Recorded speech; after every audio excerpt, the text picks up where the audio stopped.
Welcome to Sage Sisters. We are sisters, besties, moms, and co-founders having a fun catch-up on parenting and life. Hey, this is Ann. What up, Ann? It's Kate. Happy to be here. I'm ready to pod today. Another week for the Sage Sisters coming in hot. I know. It's my topic, so I'll tease it a little bit. Okay. Yeah, we had a ton of people reach out after our podcast about a low that I said, which was a new report on the mental health of mothers. Mm-hmm. Talking about why they thought that was true, that they saw it and were also depressed about it. So I was like, I just thought, let's double click on it. I think it's worthy of a deeper discussion here. Yeah. Of sort of the state of motherhood in America. Mm-hmm. So we'll get into that a little bit. But before we do that, why don't you start with your high?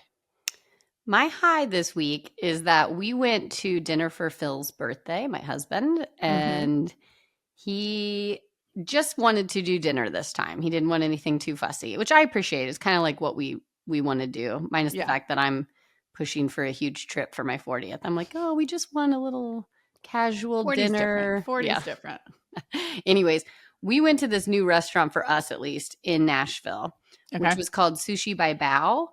And it's bringing omakase style sushi, which is basically like allowing the chef to give you coursed meals, like pick your selections. Okay. Usually that is very expensive. It's like a very pricey meal. So we went to a 12-course meal where you kind of prepay ahead of time. But it's for the masses, I guess. It's like a more affordable style. Okay. So it is in the Dream Hotel in Nashville. So it's just fun to kind of get out of our bubble in Franklin and go downtown. This is sushi's like such, we love sushi. So it's like feels special. And it was like such a cool experience. It sounds very sexy and dreamy too. Mm-hmm. Like, I don't know. There's something about date night at a sushi place that hits different. Yeah. Well, and did you guys get all dolled up and like do a whole thing? And I'll toot my own horn that we've been the crushing solo dates lately. Totally. So like we did a solo date. We celebrated his birthday. We went to this experience. I love experiences. Mm-hmm. And of course, there are things that kind of freak me out. Like I didn't want to eat everything. I feel like I'm pretty advanced, but like some things are still a little too far for me. And like the raw fish egg world. What's a step too far? I don't love eggs. Like caviar, I can have a little bit of, I guess. It's just not a huge thing for me.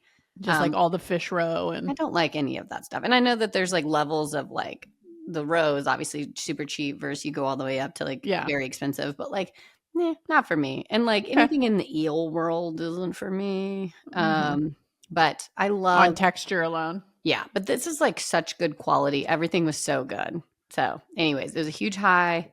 And I just like to do an experience. Good for you guys. Also, on your next like goals check-in, I feel like you're going to be crushing the date goal 100% because we reduced it to one a month. I feel like you're hitting way above quota. Yeah, so like even if we didn't do any from here on out, we would have hit quota. And that's not obviously what we're going to try to do, but yeah, crushing it. Now I wonder if you stack them, can you roll them? Worth thinking about. I think that probably goes against what we're trying to accomplish, which is just time. But like in goal setting world, yeah, I totally could roll them and have hit that goal. So check the box on that. Move on. Good for you guys. Yeah. And happy birthday, Phyllis. That's what I like to call him. That's right. 44 and looking great. He is really been working hard in the gym and he looks good. And you know, him just going into 40 feeling good, which we've talked about, is like it's a good feeling. So. Yeah, I do feel like, you know, you hit birthdays and you're like, okay, I got to prove something to myself. Yeah. And then it usually ends well. Well, and we have this thing like the thirst traps. You know, we don't do social like that. I really dislike when people do social media to try to get like a look at me, I look great.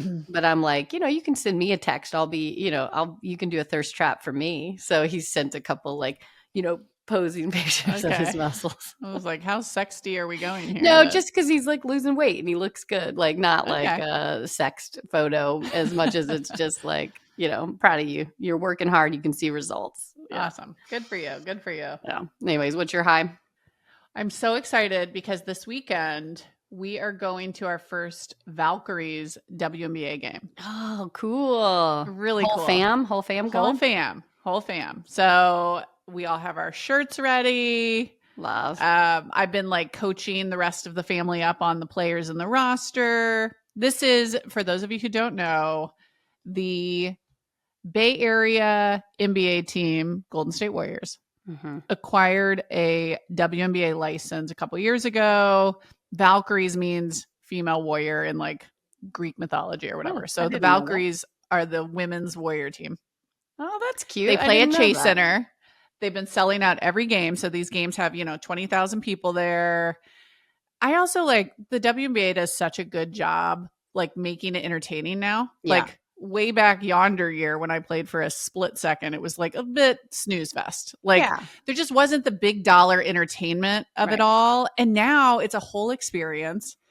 And truthfully, like you can't go to a Warriors game for less than thousands of dollars now with 4 people. It's so expensive. That's crazy. So I just love that the WNBA is like coming in. Like I feel like families are sort of filling that void with like, okay, we can go.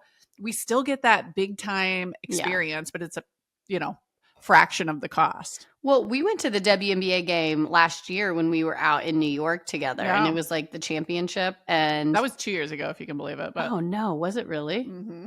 Yeek. Anyways, year and a half ago. October 23. Holy moly, that's a long time. Anyways, it was so fun. And you had celebrities there. You had Jason Sudeikis or whatever, however you say his name, and like a bunch of people. You had Ted there. You had everybody in like just like a lot of energy.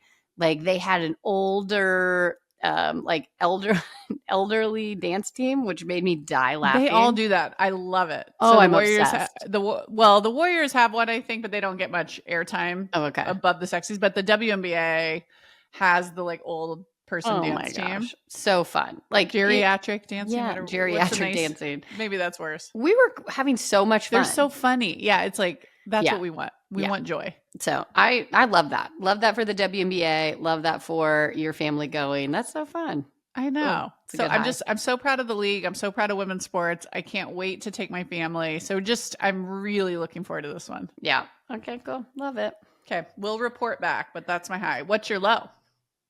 My low is I'm still not over it. It's like just sitting with me in a way that's like, oh, I wish I could change it. So Lillian, my youngest, was playing on the phone. She likes to look at pictures sometimes. And so while we're just sitting somewhere next to me, she'll look at photos of herself. On the shared album, the Apple shared album. Yeah, that's what I was going to get at. We have a shared album for each kid. So each kid has it. All the families invited to it. So I don't like have to post on social media, but I can share photos with all of you, and some friends are on it and you can see the kids and stuff. Yeah. I've been doing this their whole life. Every day. Like, I mean, any post, it's not, I guess, every day, but like I have been documenting their lives for the share drive since birth, since pregnancy. She deleted it. What do you mean? She was playing with the phone and I looked down and it's deleted. And now it's deleted on everybody's phone. And I went to the cloud on my Mac computer and I can see it, but it's not the same. Like I'm afraid I'm like looking at it and it's just like I can't share it again on the Mac computer. I can't figure out a way to get it back on my phone. So if anybody has any tips, let me know. I'm skeptical. If it's on, I think you have a syncing issue, it sounds like. I don't think so. It's maybe. I hope you're right. But I'm telling you, she deleted it from my phone. I can't figure out how to get it back. And I'm afraid I'm going to have to start over on her 3 years of albums. That would be devastating. So I will help you because this feels like maybe a tech thing. And I will say, Apple effed up their photo app so badly with the new release. This is like several horrible UX decisions here in terms of how this app works. It's so annoying. But I didn't even notice this has changed. It's just easier to delete. Well, you know what I noticed? Because I almost deleted it because literally the only way to add photos is you click those 3 dots. Yeah. And then click add photo and below it is delete album. It would be so easy to do. So I guarantee that's what she did. Yeah. And I'm like, who did this? This is like the one thing I do all the time is right next to like Kill It Forever. Like, I mean, and there's no way to get it back. I was Googling a lot of like, how do you get it back on your phone? How do you get it back on the phone? And like, they're like, it's gone forever. And luckily that I don't believe that yet, but I will. Well, I will do my help me do some research because I was like devastated about it. And it was one of those things where you're like, I'm oh, devastated like for you. there's a lot of things that are worse in this life. This is not a big deal. But like, golly, that stinks. No, your photos is a big one. Yeah. And it's like they are on your phone, but like to recompile it with the comments and the there'll be no comments. So I'm gonna have to go back for 3 years and just add photos and no comments, and then like maybe try to fill some in. But no, even I mean, still, like that camera rolls unruly. Like that would take it will take and forever. hours. It's really something I don't want to do. So if you could help me figure it out, that would be wonderful. But I'm not hopeful that it's possible. There is like some special hell though, where like a tech problem comes up and you're just like, oh, it's not working. I can't tell if it's a bug on my end, your end, if I'm not doing something right. It's like, that's a special hell. Yeah, it's the worst. Yeah. Sorry to hear that. That is a headache beyond measure. Yeah. Anyways, I'll move on. What's your low? Okay, that one felt meaty and mine feels like very trivial, but I don't have any good shows to watch anymore. Aww. Like I was really into I went through 4 seasons. Survivor's over. Mm-hmm. We got Top Chef's over. We got Amazing Race is over. Like all the shows that I was into with my family in particular, like I think we had like a good routine going where, a night a week. Yeah. We'd have a family night and we'd watch a show. So maybe specifically that slot, I'm like, what now? Yeah. Like, and it doesn't feel quite the same to go watch old seasons. No. I mean, you can do that, especially with like an Amazing Race or something with the kids. You don't know the difference if you haven't seen it. Like, but I agree. I hate, like, that's part of the low of summers. Like, yeah, I love being outside more and doing things, blah, blah, blah. But I want to watch shows.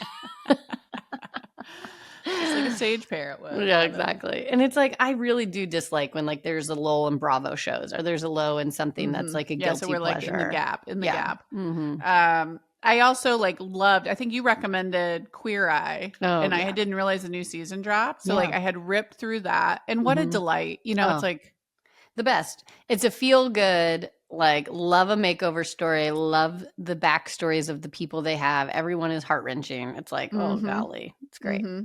So anyways, if somebody has a good family show that they're watching right now or one I haven't seen, like send that our way because I need to fill this gap. Yeah. Okay. That's a good one. Cool. All right. Topic. Your topic, which you teased already. I teased already. So maybe just to open the stage, as opposed to like going through like all the stats, yada, yada, yada.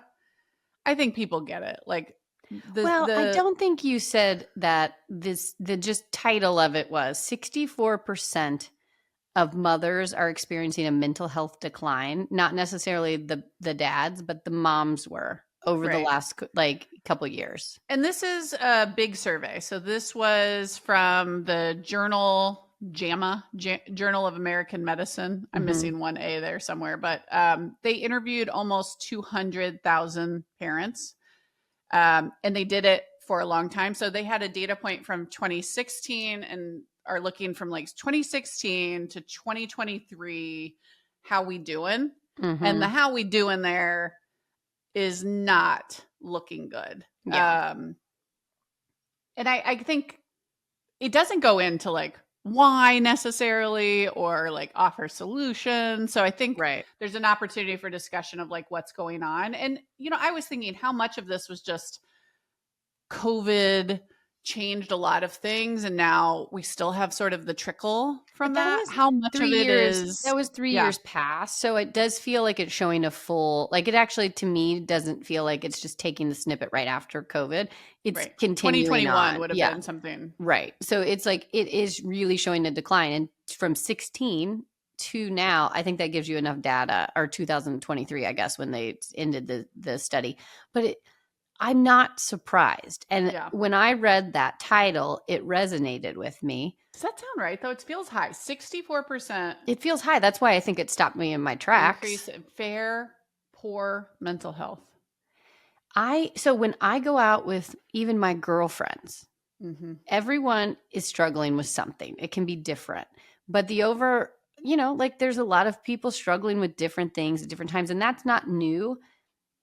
It does feel like maybe people are I think this is a positive of it. I do feel like people are feeling a little bit more comfortable to talk about their mental health to bring it up even. They're not like hiding. They're not saying like struggling behind the scenes and saying they're fine. I do think that the culture of bringing up mental health in that way is positive because people are talking about it.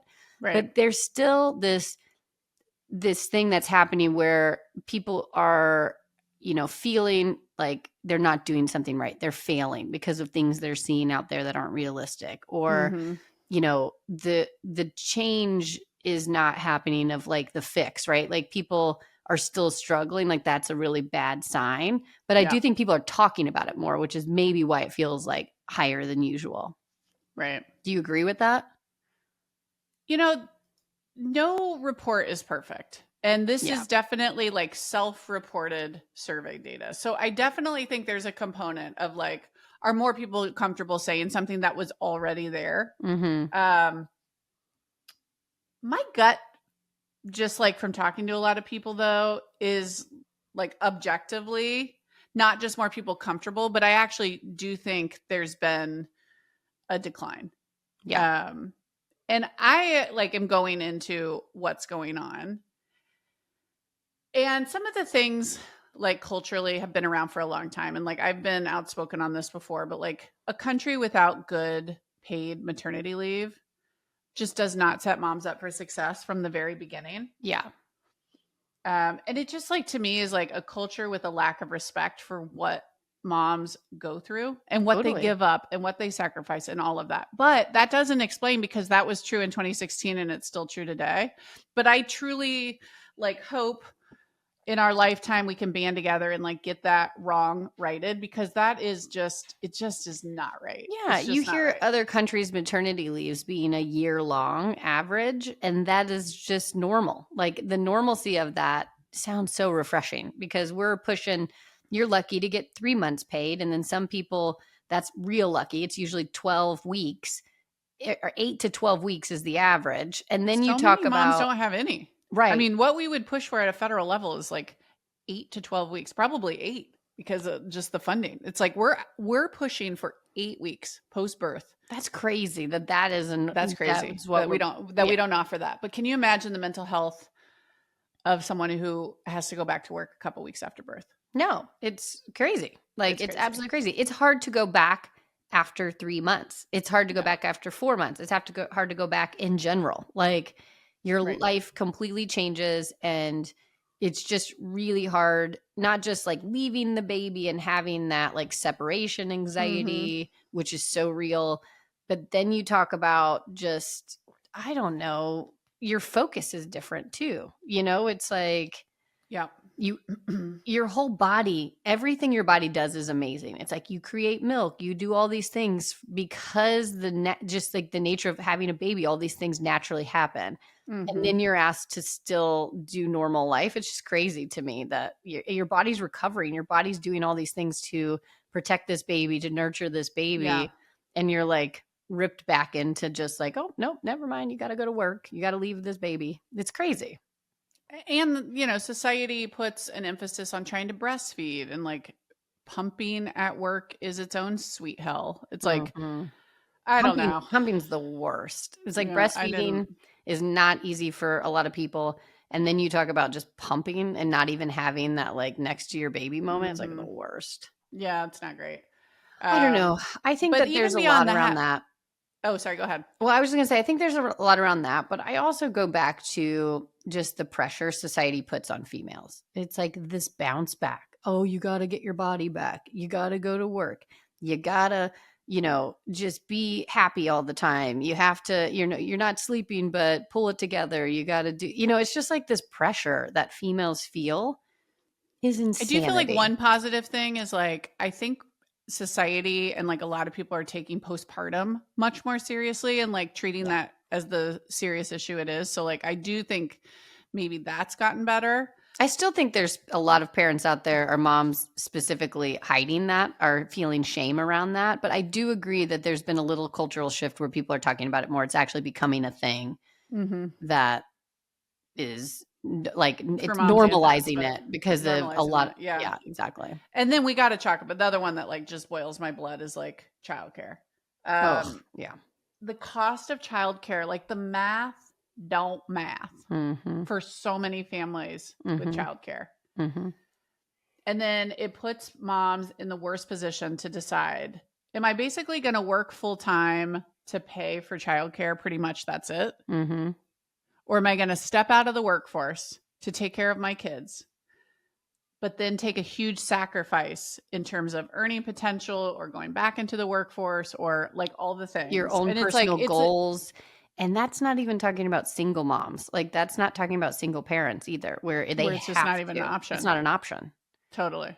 So just like that, the cost of childcare and the lack of access to it, and like, we're not being painful. Set up it's so success. Painful. And like, part of me is like, well, no crap, mental health's bad because moms don't have enough support and childcare, and many of them are still trying to work and trying to do it all. And it's like, it's just a lot. It's just a lot.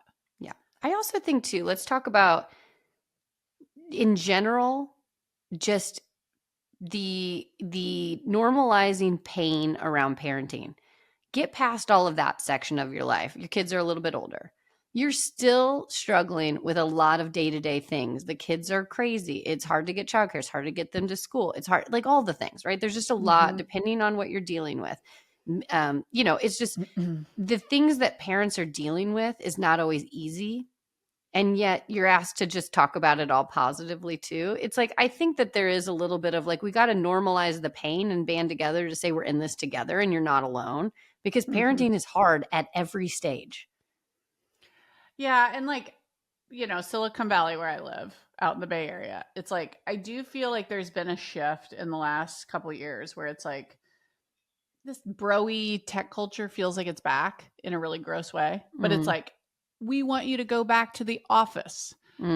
We want you commuting hours a day to be here in real life because we don't trust you to work hard remotely is sort of like the underlying current there. Yeah. And it's like, that is so freaking hard for parents who need that flexibility to like somehow pull a rabbit out of a hat here. But without that, it's like, no, you're going back to the office. Like it really doesn't work. And I know so many parents are like changing jobs and like trying to scramble because that demand to go back to the office. Yeah.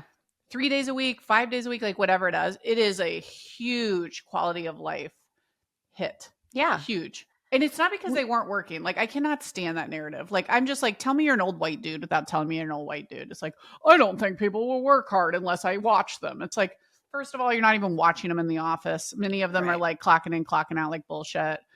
2, such a lack of empathy for what's going on here. And like how in like creative parents get to like make it all work, but taking hours out of their day for commute. And that's just talking about the jobs that allow for remote work. There's a lot of jobs that don't allow for remote work at all because they're in-person jobs that you have to do in person. Like, I just think that there's not enough grace for what parents have to deal with. Yeah. And the pressures and just everything being so expensive, all of the things is making this, it's draining for moms. It's really, you have to make a decision whether you work or not. You have guilt on whether you work or you don't work. There's guilt on both sides. There's pressures. This like, you got to look great, bounce back pressure, the unrealistic expectations that are set by looking at people on social media portraying parenting in this way. Let's double tap on that one because this one hits on a couple dimensions for me. And I think one of the stats, maybe not from this JAMA one, but from another recent report was like, 54% of parents feel like gentle parenting content makes them feel like they're failing. That one really resonated with me because at least a lot of my feed is like all of this. Yeah, that's a great Dr. Becky content or whatever content talking about like how you should handle every situation. Like, oh, you shouldn't say that. Oh, you shouldn't say that. And it's like, oh God, it's like, damn it, it's hard enough without you kind of critiquing like word for word exactly how I say everything. I agree. I don't mind some tips here and now. Again, I don't love a ton of like preachiness, but tips on how to handle things is fine. It's different when you are like nitpicking the every word. don't say this to your kids, say it this way. Like, it's kind of a joke, but like that's truly the content that people are consuming. And it makes you feel like, do I even know how to handle my own kids? Like, we kind of have to take a step back and say, just use common sense. Like, you can get tips from people. That is all good. You can read books on things because there's different situations that each kid gives you that are challenges. But like this whole pressure around you're doing everything wrong is just, it irks me too. It's just, I it's know. draining. And I care so much that like we don't fall into that. Like I know we are preaching safe technology use for kids because it's a topic that we care deeply about. But like, how can we provide the research and the tips in a way that like doesn't come across as like you're doing it wrong? Well, and I view us as a resource for parents and a tool. Like, we're coming up with a safer messaging app for kids that parents can choose to use if they want it, because it's just there. It doesn't exist. There is no safe messaging app out there right now that's doing what we're doing. And so like in my mind, we're trying to create other tools that are useful for the parent versus saying you're doing it wrong. And our approach has always been not abstinence on screen time and different things, but just trying to find the healthy balance that works for you and your family. And that is, I think, so strong because there is no guilt around do you use screens or not. There is no, like, it's just like, what's working for you, what's not. Let's try to get to a better place. And here's some tools that will help you. Yeah, exactly. Well, and like talk about not setting parents up for success. Like the apps that kids use the most are designed for addiction. Yeah. And I am looking at you, YouTube. I'm looking at you, Roblox. I'm looking at you, Minecraft. It's like the ones that they want to spend the most time on literally are like a parent's worst nightmare because the kids get trapped. They don't want to get off of them. It's like, this is not moderate, good for them content. No, but it's like, I get really angry at like these supposed apps for kids that use every trick in the book to get ad dollars out of kids. Like that you don't have their best interest at heart at all. Like you do not have the right incentives to really be an ally for parents. No, I mean, honestly, you're not even like, you put lipstick on the pig and say that, oh, we have a new teen policy. It's like, you're so full of shit. That nothing in that teen policy sets parents up for success. Nothing in your kid policy. Right. Like, you want to do it, quit advertising to them and quit building the addiction into your products. Like when you do that, I'll take you seriously. Yeah, I agree. There's a real issue here. I'll stop on that. I could go for days. I know. And I think it's just, we're in this together is the sentiment here. And please talk to people in your village, even if it's a small village, please talk to people because that is going to help you through it. And I think we could kind of pivot to more like, what can we do to help mental health? Like, what are things that you're doing to kind of better your own mental health as a parent?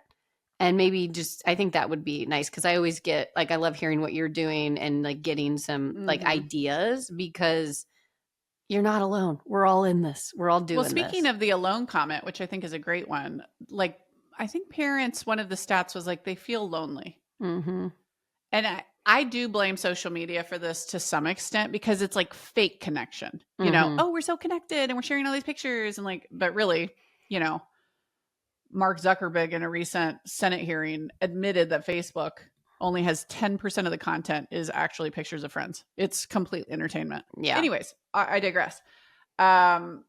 It's fake connection. It's not real connection. So like, what can we do?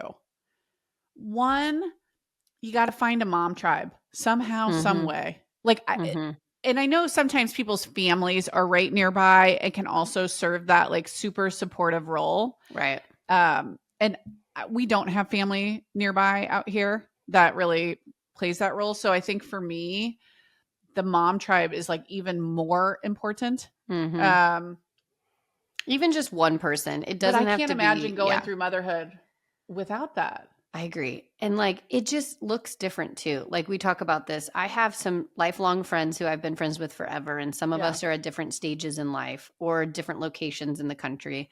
And it's really hard to maintain those friendships. However, giving each other grace because we're so busy every day. Like, I'm not going to get mad at you for not checking in with me all the time. But when we do talk, let's be together and like support each other.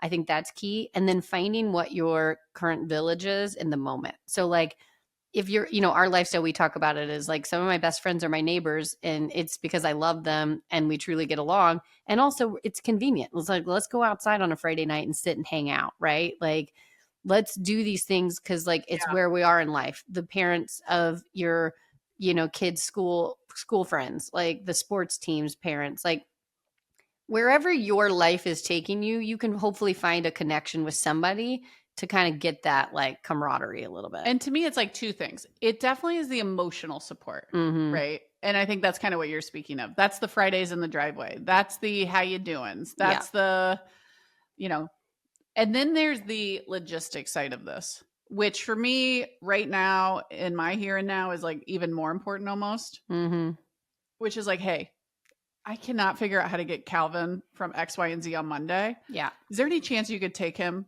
with you? Or like, I have a group of moms. We don't want to go to all these birthday parties. They're super boring. But kids at 6.5 are not ready quite for, full drop off all the time, depending on the party. So it's like, hey, one of us is going to take 3 or 4 kids. And then I only have to go to 1/4 of the parties. Yeah. I'll watch 4 kids instead of 1. Yeah. But like logistically, taking things off my plate logistically, critical. I can't even fathom doing this without that. Honestly, I don't do it well. I think this is a good moment for me to say, like, I do think I could rely on more people. I think in that moment, Phil and I try to do everything ourselves. Right. With the exception of we have one family that kind of like we'll go to. And it's hard for us to ask for help sometimes. And I do think, normalizing that would be nice, and we'll reciprocate. It's just sometimes you get stuck in like, okay, we've got this, and this just with your significant other, and you don't think about the outside people. Yeah, that has been huge for us. And we don't have family here. Like, that's the big thing. We're closer to family, but we don't have family here. So and then it just really feels hard. like, oh my God, how am I even going to pull this off? And like, how do you, I was trying to think, like, how do you get it started? I do think just bringing up, hey, would you want to share? Are you open to that? Does that sound good? Like, are you, and again, feel free to say no if you want to go to every birthday party, but like, would you want to share that?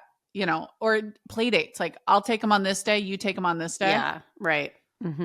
Or just setting up like, hey, if you ever need me to pick up your son when I'm picking up so-and-so, I'm happy to do that for you. And like, almost like offer as a way to like open that door. Right.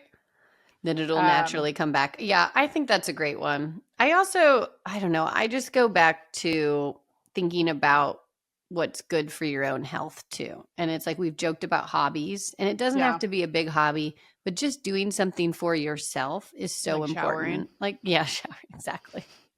Still a hobby. But it's just like, you have to do some things for yourself, and it's not a bad thing.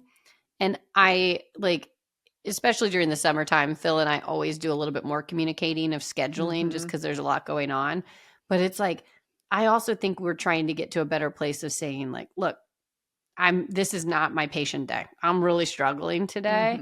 Like, and pick up the slack for the other person. And it's like, I can see when he's getting tense and when he's overwhelmed, and it could be because his work is too much and the kids are driving him nuts or whatever. But it's like, trying to step up for your significant other too is so important. Yeah. And like, talk about what you need. Because I don't think as females, we're comfortable enough bringing up like sometimes I'm a martyr. It's like, I should also bring up like, hey, I need this. And, every single time I've asked for something, Phil is always like, yes, of course. Like, it's just really about talking about it. One video that did stick with me that I feel like I've incorporated to some extent is like, did you ever see that Brene Brown video where she's like, how she talks to her husband is like, hey, where are you at today on a scale of like 1 to 100? And he's kind of like, oh, I'm drained. I had a hard day at work. I feel like I'm at like 65 or whatever. Where are you at? And it's like, or maybe they each have 50. I can't remember exactly how the measurements work. Maybe we'll link it, and like, this will do a better job than me trying to do it. But it was basically like this check-in with your spouse about like how much energy you have left in the tank. Yeah. And if both of you are low, you change the plans. Yeah. And maybe you don't take the kid to practice, which I know, it's got its own things, but it's like, maybe you don't cook dinner that night. Maybe but like checking in and being realistic about like how much energy is in the tank, because I know for me, I can just like power through, push through. Like, I have low energy. Chris has low energy. Okay, I'm going to power this through. And like that will put me towards the exhaustion point. Yeah, a bad headspace for sure. Yeah. And then that's when I'm also like, snappier and all the things. It's like there's not enough gas to be patient and thoughtful and like thinking creatively about things. It's like that's when I feel like parents go screen time, fast food. Yeah. I can't, I don't have enough in the tank. I like that concept. I worry a little bit it's going to be like, comparing the bad. How bad are you? How bad am I? I win today. Like it's a little like I don't want to get into that habit, but I like the idea of just communicating because it's just like, or just being aware of the like what the other one is going through too. Yeah. And not being afraid to like say, hey, I need a beat. Like I need a moment. I also have learned in my marriage, I just need to ask for what I actually need. That's it. Communicate because they are not going to read you. No, love you, Chris. But like, I wouldn't say he's like reading the tea leaves to be like, oh, yeah, I saw your body language shift. And like, do you want me to do X, Y, and Z? I will put my foot on Phil's face looking for a foot massage and he won't know what I'm asking for. So I have gotten better at like not hoping for that. And just being like, hey, do you mind doing swim tonight? Hey, do you mind doing X, Y, and Z? Like, hey, I don't have enough in the tank for dinner. If you don't either, we got to come up with something, but it's not going to be me. Totally. Like I have to ask for the thing. I think that's right though. Communicate because I do feel like, toot my own horn, I can read people very well. So I can sense when something's going on, but not everybody can do that. And it's so important to communicate because it is not like, to your point, like, if you just need something and you say it most of the time, it's there. And like the support is there. It's just about asking. It's just about talking and like really thinking about what will help you and your needs for sure. And also like have a little fun. Like make sure you plan some fun in your life somewhere, no matter what that fun is to you. If that fun is sitting by yourself reading a book in a room, great, plan it out. Like if that fun is going out with friends, great. If it's just, and that's the like take care of yourself piece. Take care of yourself. It's like we really do need to do a better job of taking care of ourselves. Don't burn it so hard. Like don't let it get to that place. Like, and I think that's like the perfectionism thing. That's the pressure of how motherhood looks on Instagram. That is the perception of what everybody else is doing that you need to sort of keep up with the Joneses. Right. And I think for moms in particular, it's like you feel like a failure if you're not hitting a really freaking high bar. Yeah. And I don't know. I would love for moms to both chive together more, lower the bar of their own expectations of like how perfect everything needs to be. It's a little bit like just enough, people, just enough. Totally. I kind of laugh. I do think taking care of yourself is so important and like prioritizing sleep, drinking less, like making sure you're eating healthier, just for your own good, going for a walk, like just doing things is super important. But I'm not talking about the like, eat this amount of protein, those like things that it's like, you got to do this versus that, walk incline, don't run, like do the, and it's just like overwhelming to think about like the pressures of what people are trying to do from a health standpoint. I'm just talking about take care of yourself. That video I sent you, I think Caitlin Murray had done one a while ago that was she did. Get your protein, da, da, da. Yeah. But there's a new one that's like a rap song. Yes. And this woman goes on for a really long time with like all the things that includes like, get your supplements, get your steps in, get your, it's too much. Oh my God. And like, as she goes on though, it's like, it becomes hilarious because it's just like the list is bananas. Oh, and the contradicting too. Like you need cardio, but don't run too much. That's bad for you. You need to do this. You need to do that. Like it's hilarious. Yes, I totally agree. And like that is the part of social that brings me joy. Those reels that are relatable are so funny. Like that to me is like the good part of connecting on social where it's like, okay, I kind of feel like we're not alone because this is crazy and everybody's kind of establishing it by this one video and like liking it or whatever. But like, I do think that there is a little like, take care of yourself in whatever way that is. But usually it's about prioritizing sleep and prioritizing you feeling good about yourself. Like, like don't forget that because you're a person too. You are a mom that's priority, but like you are a person too. Yeah. One thing that concerns me is like I've had friends or like old colleagues who are younger, like in their 20s, who are like, I actually don't think I want to have kids. Like, it looks terrible. Mm-hmm. And that gives me like a lot of weird feelings. Like, well, this article is going to make those individuals consider this even more, which I agree though, because as hard as it is, and as much as we want to talk about the village and like, you're not alone, we're all in this together, there are challenges, parenting's hard. The greatest joy and moments that I love the most are from my kids. So like, I definitely like, if you don't want kids, choose that path. That's great. But don't do it just because society and social media is telling you it's too hard. Like, you know what I mean? Yeah. But I do feel like, oh gosh, we're like almost being too, I don't want to say too honest. Yeah. And I think even like social media almost exaggerates it to a certain extent, or just like maybe the 24/7 nature of the feed makes it perceived a certain way. But it's like, it's also the world's greatest joy. Totally. And well, what's the fine line in your opinion of normalizing pain and being together with each other so you don't feel alone, but then also like showing the positive so that like, you know, that like all of parenting is not bad. I know. I have to laugh. It's like, so in Japan, to me, it's like a pendulum swing, right? The birth rate went down so much in Japan. And I think the cited causes were like, they didn't have maternity leave, childcare was super expensive, the cost of living was just insane. And a lot of women went, nah.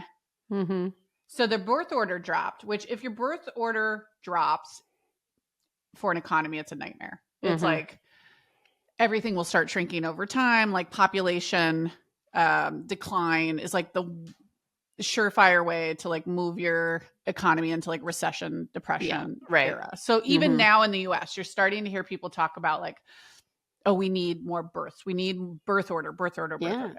We're talking about giving people money for births. Yeah. Yeah. You're starting to see even like in the legislation. Now, Japan had to get to a place of declining birth until their government put in paid maternity leave. They just added paid childcare to try to get women to have kids. And I bet it will work. Like you set women up for success. They see a path where they can have what they want, which is in some cases motherhood, but in a way that doesn't feel like so damn exhausting. And I bet Japan's birth rate will start to climb now. I wonder if America is like reaching the fever pitch of the pendulum swing.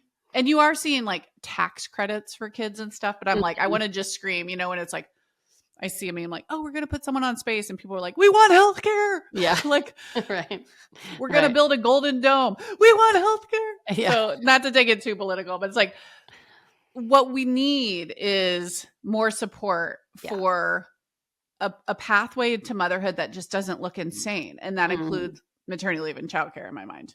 And then maybe once we fix those things, maybe birth order will actually start to rise. So like maybe this is like going through its natural course. Yeah. And I think truthfully, I think we're at a tough point in the swing where the math doesn't math right now for a lot of people. The math doesn't math. Well, and I just go back to find a village, whatever that is, in any way, shape, or form. Yeah. And be there to support other females and actually support them. Don't judge them. And give everybody grace, including yourself, and focus on your own needs too. And lower the bar. Yeah. Totally. Lower the bar. Right. Like, yeah. Just quit take a looking breath. at Instagram. All that is bullshit. Yeah, totally. You don't need a supplement. You don't need a 4:30 a.m. morning routine. Like, get some sleep. Love your kids hard. Do the best you can. I even think like the nutbag sports of it all is like contributing to like the intensity of what motherhood looks like. It's like chill out on that and have a weekend at home where you can recharge your batteries so that you don't go into the next week on zero. Right. You know? Yeah. I mean, it's all the things. It's all the things. Yeah. It's all of our topics we've ever talked about on this podcast combined. Kind of. Yeah. Yeah. All right. And even like, I think of Sage Haven and it's like the kid mental health crisis. Really the research around kids' mental health crystallized between 2020 and 2023. Report after report after report after report all over the world came out showing how poor kids' mental health, and this is not even COVID. This is data from the 2010s, right? So it's like just the research crystallized. And really it became hard to refute that like the kids are not doing well, and it's correlated or directly linked, caused by too much screen time, not enough independence, not enough time outside, yada yada yada yada, all the things. Then came the movement. Then you got anxious generation. Then you got wait until eighth, moms against media addiction, all these wonderful like activated parents going, wait a second, that is messed up. And now you're going to see a bunch of solutions. We're going to be one of many, I think, that come out and try to like actually offer alternatives to parents who want something different. Right. And I wonder if we'll see that, maybe that came a little bit first. Now you're seeing the research on how much moms are struggling, right? We're at that moment from 2020 to 2023 right now on moms are having a hard time. So solutions are coming our way. I bet so. Yeah. And I think solutions hopefully will come somewhat from government. Like we need more support for X, Y, and Z. But you also might get some very creative private solutions for parents. And I'm not just talking about apps. I'm talking about things that make it easier to find your mom tribe. Or I'm talking about like maybe a push to more in real life like culture. Maybe collectively we just go, yeah, that didn't work, and we're going to cool it on kids sports, and we're going to like move back towards kids playing in cul-de-sacs. Like, I don't know exactly what it looks like, and it could be like a litany of even like physical spaces. Like I'm talking to a friend who wants to open up a place for families and preteens and teens in San Francisco, because she's like, there's just nowhere for them to hang out. And I'm like, maybe these spaces will be part of it. I don't know, but I'm excited, and I am an optimist. But I think we're in a tough part of the pendulum swing here for parenthood. But I am optimistic it will swing back. Yeah. Well, I think it's hang in there, work together, and yeah, you're not alone. Fight that good fight. You are not alone. All right, cool. So let's move into obsessions. What do you got? My obsession is this grill pan. Summertime, I've talked about grilling a lot. I love it. There's a pan specifically for the grill that looks almost like a metal, like with holes at the bottom, like a metal sheet, cookie sheet with holes in the bottom. Is it a cookie sheet, or it comes up on the edges? It comes up on the edges, but it's kind of like a cookie sheet with edges with holes on the bottom. Yeah. I will link it. It is great because you can put all kinds of different veggies on there. You can do fish. You can do different things that don't go directly on the grill. Anything that you wouldn't put directly on the grill because it would stick or fall through the grates, put on this pan. What are you grilling? I need some inspo. What kind of, are you doing veggies? Are you doing? My favorite thing is zucchini, squash, red onion together with a little olive oil and seasoning. It's so good. Bring that back. I forgot. Yeah, that's a total summer winner. It's a Cindy, our mom, kind of special. She used to do this a lot, but I love that one. And then it just gets you going. It's like you can grill corn on the cob. You can grill anything you want, but any different veggies on the grill just tastes better. And what are you doing? Are you doing any fish on the grill? Because I have aspirations to eat more fish, but I kind of haven't figured out how to cook them. I got to be honest with you. It's not my favorite way to cook fish. I like it in different ways, but I have done where I put it. Yeah, I'm just more of a baker. You can kind of saute it like on a frying pan and then put it and then bake it. But I have done it where I put it in one of those like wax paper. Yeah. And put it on this thing, and you can put some seasonings or lemon on top of it and let it grill. And it is good. It's really good. It's just not quite something I'm doing all the time, but I will say that there are good fish grill recipes out there for sure. This thing in particular, I'm doing way more veggies on it than anything else. Yeah, I love corn on the cob. Not the healthiest of veggies probably, but whatever, round up. Yeah, you can do potatoes on this thing. You can do sweet potatoes. I haven't even thought. Of course, potatoes. That'd be yummy. Yeah, so it's a win over here. And to be honest with you, I feel like in the summer we are more of a repetitive eat. We eat a lot of the same things because we like the grill. So we eat a lot of the same different types of veggies and just rotate them. Sounds good to me. So maybe we were like in the same headspace. My obsession is also like summer food. Oh, what's your obsession? We had some cantaloupes, and I had just ChatGPT'd like recipes with cantaloupes. Okay. And it spit out a really easy salad, like just arugula, cantaloupe, prosciutto, Mott's balls, little olive oil, little vinaigrette, little mint. And I think I mentioned I've gotten some like fancier vinaigrettes that I've been putting in my sparkling water. Yes. But they're also great on salads and stuff. And that's adding a little something extra. But it's like my idea of cooking is 6 things that are already ready and putting them together. It requires no work. Yeah. I like that. And even the scoop, you convinced me to get the cantaloupe scoop. What do you think? I love the scoop. Yeah, it's compelling. Yeah. But scooping cantaloupe is easy. I don't know what I had in my mind. Oh, it's like so easy. It's just as easy as cutting it. It's like, that's the thing. Yeah. It's just, I had this thing. I was like, oh, that's going to be somehow tedious. And then I did it the first time and I like laughed at myself. I was like, that was literally the easiest thing ever. We love a good watermelon ball with some feta and like mint as well. Same energy. I bet actually like any melon probably on there. The prosciutto also makes it feel like more of a full meal. I like that. Like you can just have that, like tons of fruit, tons of prosciutto, tons of lettuce. Great. Well, let's link the recipe because I want to make that too. I have not made that cantaloupe one. So that's good call. That's the beauty of it. That is the recipe. I mean, we can link it, but it's like buy these ingredients and throw them together. It's like, I love it. That's the kind of easy meal I'm here for. I agree. I don't even have to grill it. Love it. Well, and I think going back to our topic, having easy push buttons, like easy meals, different things, that only helps. Baby. Only helps the mental health of a mom. And cantaloupes don't go bad too easy. Like you can keep one and it tastes great. You know, it's not finicky. Yeah. Which I need. You know, something with an avocado, it's like, oh, that's too dicey for me. I couldn't go brown. It's going brown. Mott's, prosciutto, it's like that's staying good forever in your fridge. So it's like you can really pull this off. That's a good bring to a family event too, or a friend's dinner. Like that's a good, looks pretty. Well, I brought it. We had like a 2nd grade mom's night. And I'm not a good cook. Like people were bringing elaborate things that were, thank you for doing your work because it was great. I ate it all and loved it all. Thank you for your very thoughtful, detailed appies. But I brought that. I thought it looked good enough. And I people were eating it. So anyways, fresh. Win-win. It's fresh. Summery. Love it. Okay. Right. Well, that's a wrap today. All right, Tan. Good to see you. Lilas. Oh, follow us. Rate us. Oh, yeah. Don't forget to follow us. Don't forget.